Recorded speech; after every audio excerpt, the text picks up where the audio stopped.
Rafael é diferente do João Vicente, que é diferente de mim. E eu também não sou como você.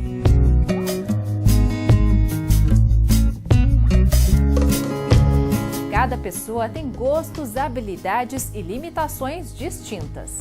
Mas todos temos direito à comunicação, à mobilidade, ao acesso à informação e ao lazer. Todos buscamos a autonomia. A criação de soluções e o desenvolvimento de equipamentos estão auxiliando pessoas com deficiência ou com problemas funcionais a realizarem atividades e estarem incluídas na sociedade. A superação de dificuldades através da tecnologia assistiva é o tema de hoje do TVE Repórter.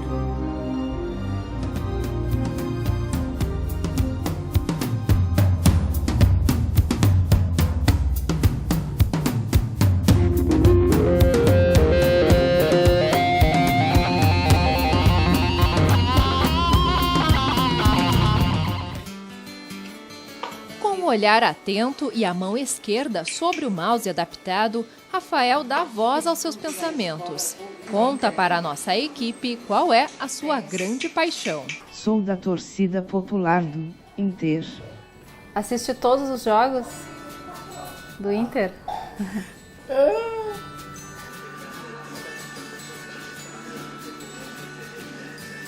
Selecionando letras no teclado virtual, ele forma a frase que quiser, mas também consegue acessar um menu no computador com categorias em forma de símbolos que ficam gravados, facilitando a comunicação.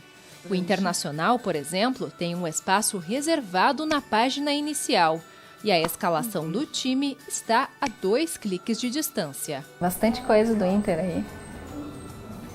Alan Costa, zagueiro. Valdívia, meia. O Rafael tem 18 anos e mora desde os 6 na Casa Menino Jesus de Praga, em Porto Alegre. Com paralisia cerebral, suas dificuldades são principalmente motoras.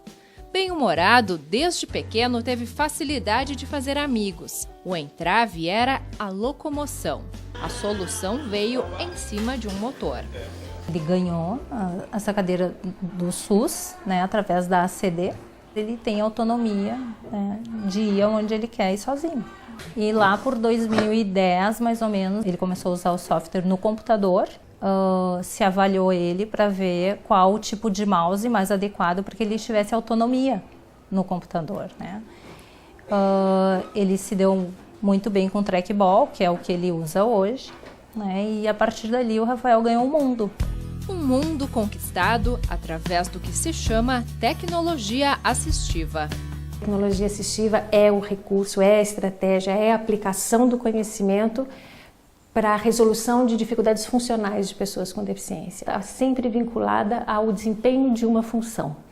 Então, a busca é da autonomia, né, do percurso e projetos da própria vida, necessidades de desempenhar tarefas e funções. A gente junta essa necessidade com o apoio do recurso e com o apoio da habilidade que esse sujeito com deficiência tem.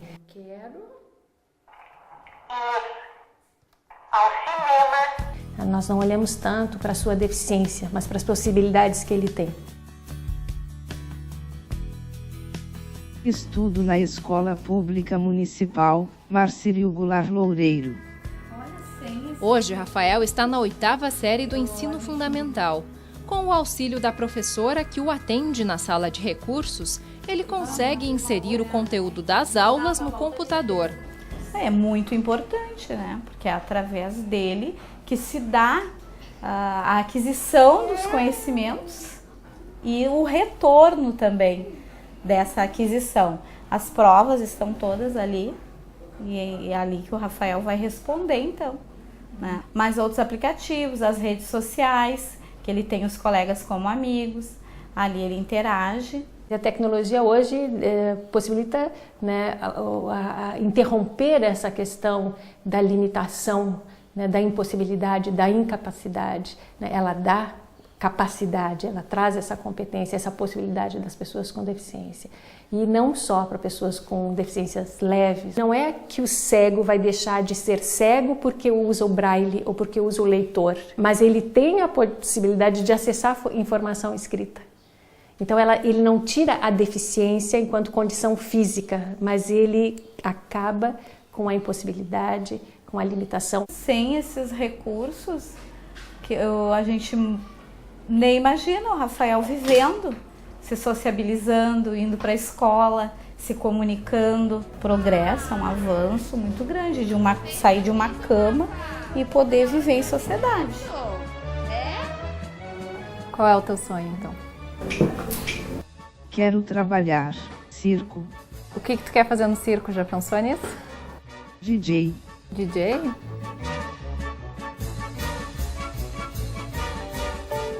Compartilhar planos futuros, falar sobre desejos, ganhar independência.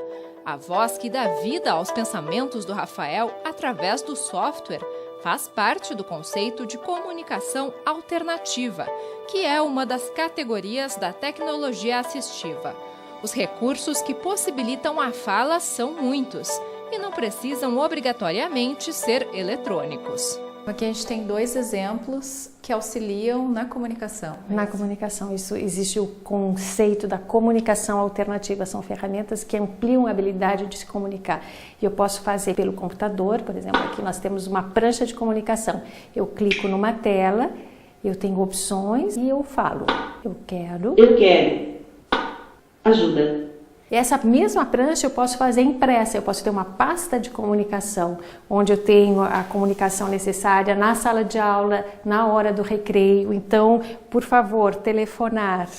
Renata fez o doutorado na área de comunicação alternativa, estimulada a encontrar soluções para facilitar a vida do filho Vinícius. Comunicação é como se fosse algo inerente ao ser humano, né? Então a gente se comunica de alguma forma sempre. E buscar formas alternativas, já que ele não oralizou, né? Ele tem até ele fala algumas palavras, a gente sempre estimula isso também. Mas a gente precisa ter tantas formas quanto forem possíveis de se comunicação. E aí a gente utiliza junto, né, sistemas visuais, né? Vinícius é autista e tem dificuldade de se expressar. Por isso, a Renata implementou na rotina da família o uso dos cartões de comunicação. Os símbolos expressam objetos, pessoas, atividades. Alguns são impressos em papel e tem esses em que o próprio Vinícius aparece realizando a atividade da rotina. Uma pasta com cartões presos por velcro vai todos os dias na mochila para que ele possa se comunicar também na escola. Aí a professora lá, então assim, pode montar a rotina com ele. Aí a gente sabe que ele vai fazer algumas atividades, vai ter, sei lá, aula de inglês, vai ter o lanche. O conhecimento da rotina traz tranquilidade para a pessoa com autismo. Com os cartões, o Vinícius já sabe que depois de se vestir, vem a hora de escovar os dentes. E aos poucos vai ganhando autonomia. Ele tem até mesmo a responsabilidade de cozinhar uma vez por semana. Então ele tem 3 coisas que ele faz o cannelloni, ele faz o purê e faz o pastel. Então a gente, no dia que tem que preparar, isso aqui é um passo a passo de como ele prepara. Ele tem que cortar a caixinha, ele tem que cortar, né, o pacotinho de molho de tomate e tem que misturar um e outro dentro de uma travessa. Isso melhorou a atenção dele. As questões de organização dele também aí ajudaram muito. Ele fica menos ansioso porque ele sabe o que vai acontecer. O próximo passo vai ser a utilização do celular para a aplicação dos cartões. Eles auxiliam a formar frases. Comer banana. Eu quero comer banana. Mas nada é mais simples e espontâneo do que ter na palma da mão o convite para brincar com bolhas de sabão. Uau!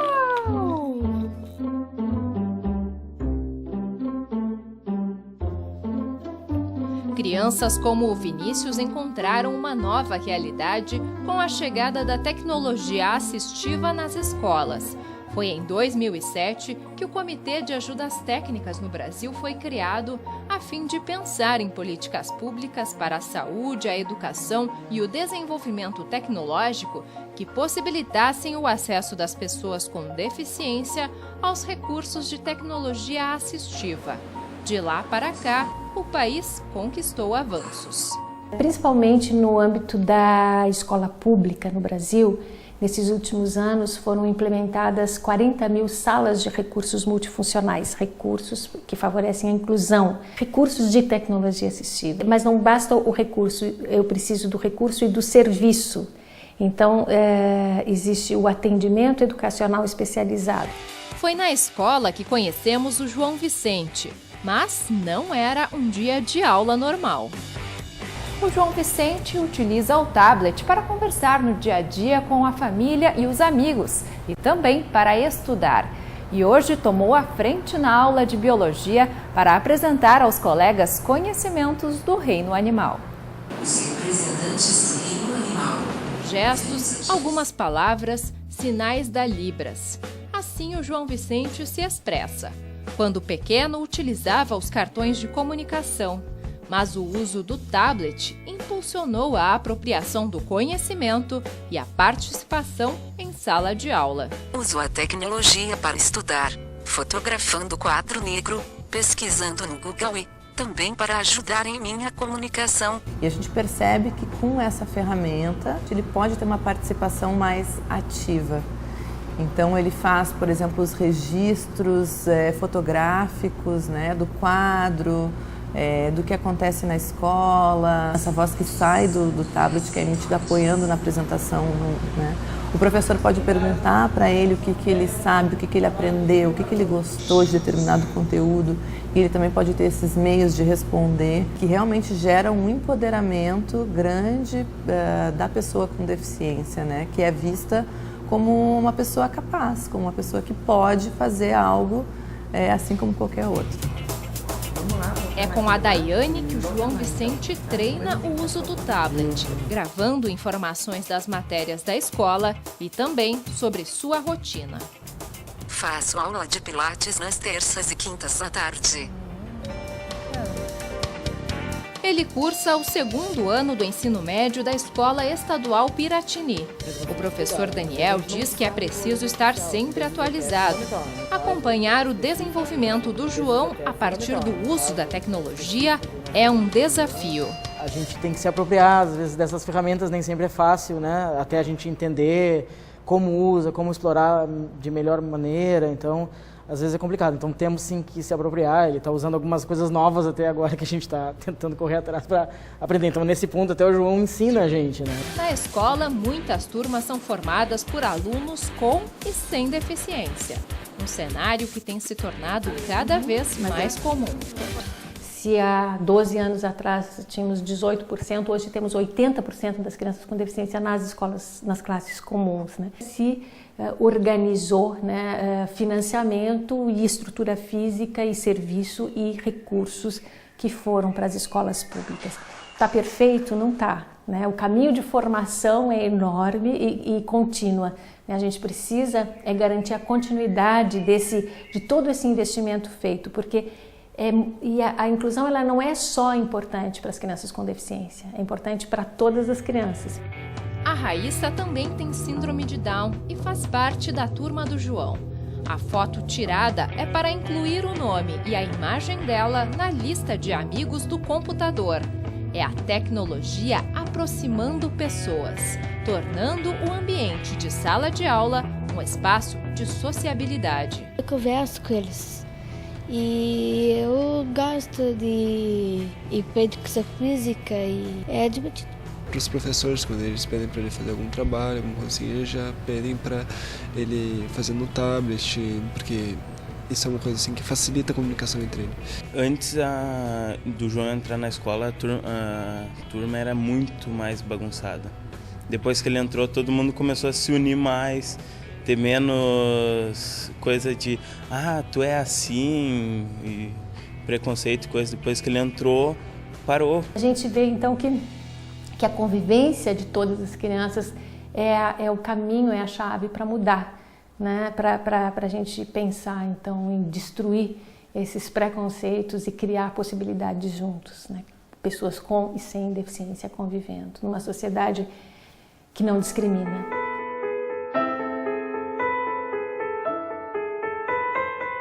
Então sempre busquei alternativas para aquilo que eu queria realizar. Muitas tecnologias, elas são gratuitas e muitas vezes as pessoas não fazem uso porque não têm a informação, não sabem que existe. Quilômetros percorridos diariamente para chegar até o trabalho.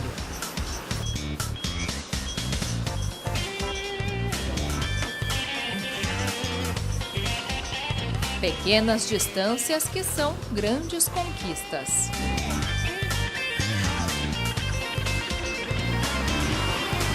Mobilidade é sinônimo de independência e é importante para a inclusão social. No Brasil, 45.600.000 pessoas têm algum tipo de deficiência, segundo o último censo divulgado pelo IBGE. Isso equivale a 24% da população.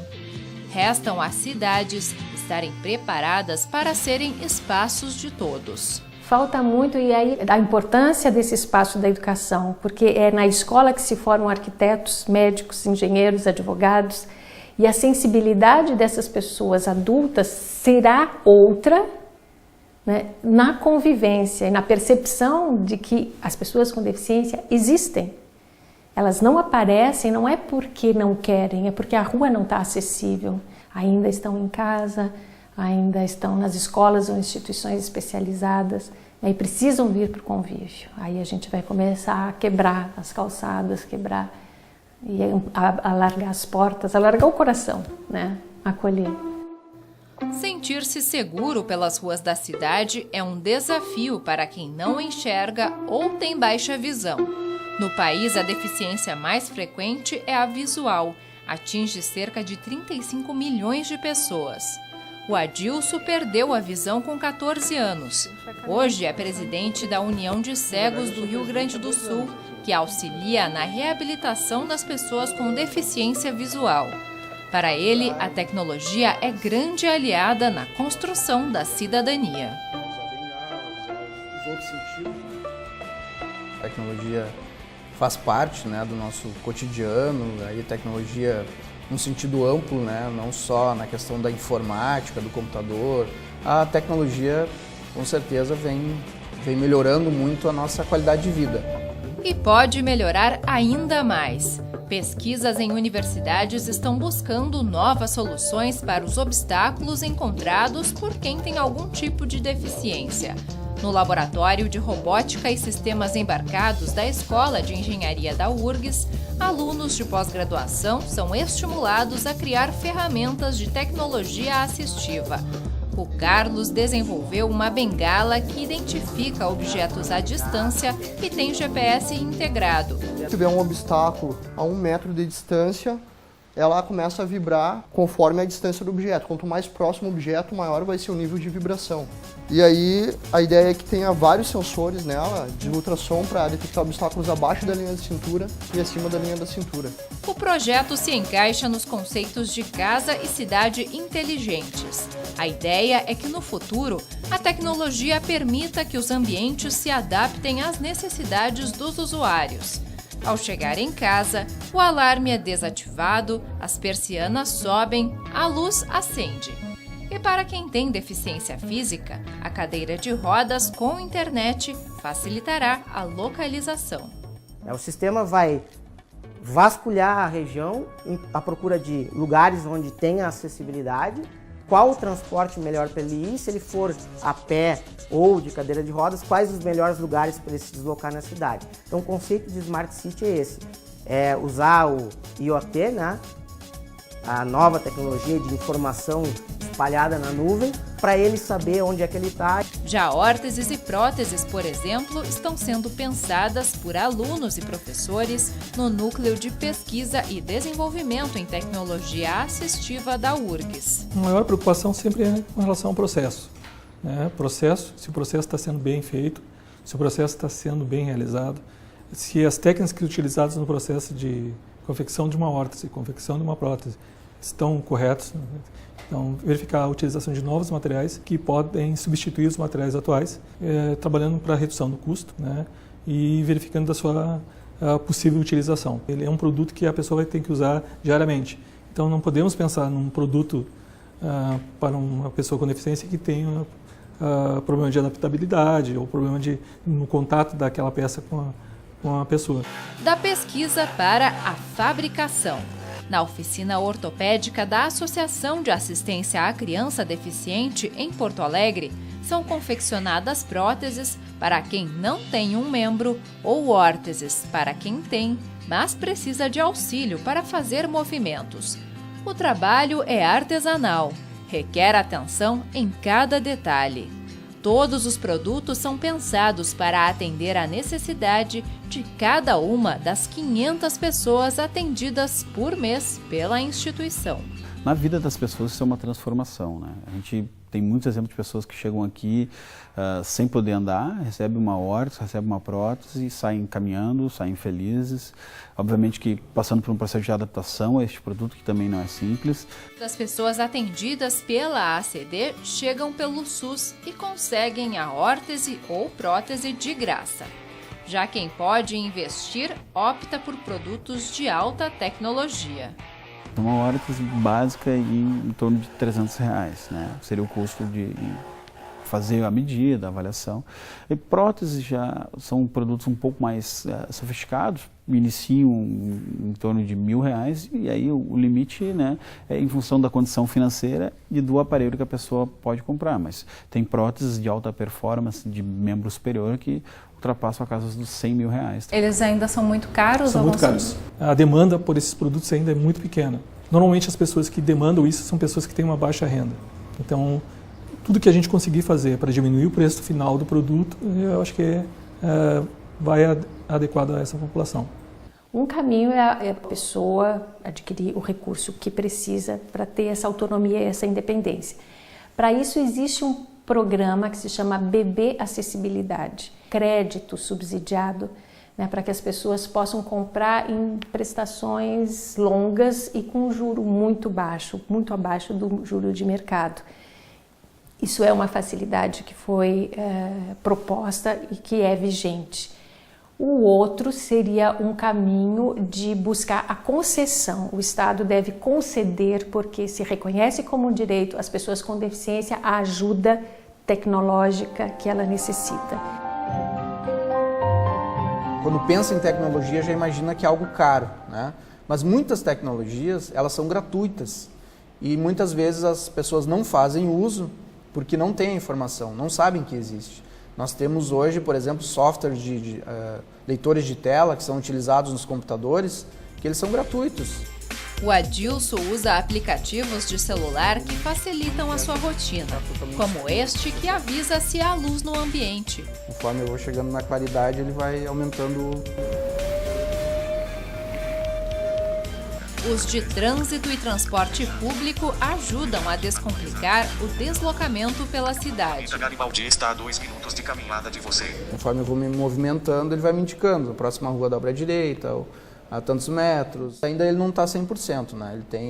Tem algumas melhorias que têm que ser feitas, mas ele já nos ajuda na questão, né, de saber quais as linhas que passam em determinado ponto. A gente ainda quer chegar no momento de chegar no ponto de ônibus para saber que ônibus é aquele que está parando na nossa frente. A lei de cotas, que está completando 25 anos, obriga empresas com mais de 100 funcionários a reservarem de 2% a 5% das vagas de seu quadro de efetivos para quem tem algum tipo de deficiência. Segundo os dados da Relação Anual de Informações Sociais de 2015 do Ministério do Trabalho, 403.200 pessoas com deficiência atuam formalmente no mercado de trabalho. Os postos de trabalho, obviamente que eles estão sendo ocupados em maior número do que já foram, justamente por essas políticas, justamente pela fiscalização que é feita pelo Ministério do Trabalho e Emprego. Mas no caso das pessoas com deficiência visual, né, o preconceito, né, que as empresas têm ainda é muito grande. O empresário ele pensa que ele vai ter que comprar um software, não sabe, né? Não tem informação que hoje existem esses softwares que são gratuitos. O computador é o mesmo, né? Não precisa ter um computador diferente. A gente precisa manter esse acesso na escola, né? Para que haja a formação, para que haja o acesso à universidade, para que haja o acesso ao mercado de trabalho. Deixar uma marca na sociedade, mesmo com todas as adversidades. Quando tudo indicava que não seria possível, ele reescreveu a própria história. Cláudio nasceu com atrofia muscular espinhal, uma grave doença degenerativa. A expectativa de vida era até os 7 anos. Mas ele cresceu, se formou em psicologia, fez pós-graduação. Autodidata, devorou os livros de tecnologia da informação. E não parou por aí. Foi durante um mestrado em educação em 2013 que o Cláudio desenvolveu o MouseKey. O software auxilia quem tem mobilidade restrita a digitar no computador. E o programa está disponível na internet para que a escrita possa fazer parte da rotina de um número cada vez maior de pessoas. O MouseKey é um teclado que aparece na tela, só que em volta de cada letra tem as sílabas. Então, por exemplo, para mim digitar casa, eu não preciso dar 4 toques. C-A-S-A. Eu só clico no K e no A. O programa está disponível no site do Núcleo de Informática na Educação Especial da URGS.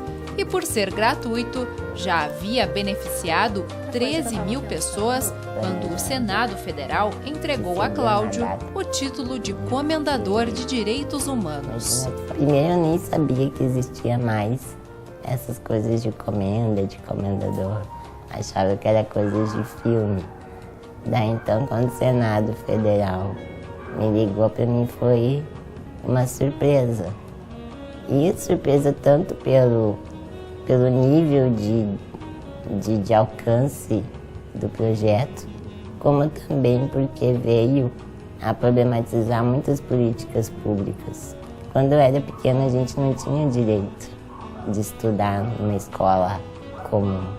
Então, quando a gente vê as tecnologias assistivas devolvendo capacidade para as pessoas, isso é uma maneira de a gente repensar o que é a deficiência. A mãe não economiza no carinho e exibe a medalha que representa uma trajetória singular. Foi muito novinho, ele tinha 1 ano e pouco, e foi descoberto, né, que era síndrome de Berg-Hoff, uma doença rara, que se ultrapassasse 1 ano, não chegaria aos 7. E ele foi uma criança de sorte, porque ele não tinha direito aos estudos na ocasião, quando começou. E logo ele ultrapassou os colegas, com 5 anos de idade, sabendo ler e escrever sem nenhum erro de português, e assim foi a graduação. Cláudio criou o teclado virtual quando percebeu que estava com maior dificuldade de movimentar as mãos. O objetivo era garantir a capacidade de comunicação. Como a sua doença é progressiva, ele segue se desafiando a encontrar soluções. A mais nova invenção é o uso do teclado a partir de uma tiara que envia sinais para o computador por ondas cerebrais. Ou seja, mesmo sem poder usar as mãos ou falar, a pessoa consegue escrever com o comando do pensamento. Sentado, sem fala, quem tem o que a gente chama de síndrome de encarceramento, que a pessoa está ali, parece que está vegetativa, mas está entendendo, está percebendo o mundo, só não consegue se comunicar pelas vias normais. Então eu estou me antecipando para poder continuar me comunicando. Então esse é o meu motivador, é buscar, através de soluções, uma maneira de eu manter a minha autonomia em atividades simples. Com otimismo e bom humor, Cláudio mostra que não há o que não se possa fazer. Para mim, o impossível é só uma questão de tempo. É só até a gente arrumar um jeito de desenvolver uma ideia para que as coisas aconteçam. A autonomia como um objetivo a ser buscado. É o sorriso do Rafael, a espontaneidade do Vinícius e a força de vontade do Cláudio que impulsionam o desenvolvimento de novos recursos e a luta pela ampliação da acessibilidade. Um caminho que ainda está sendo traçado.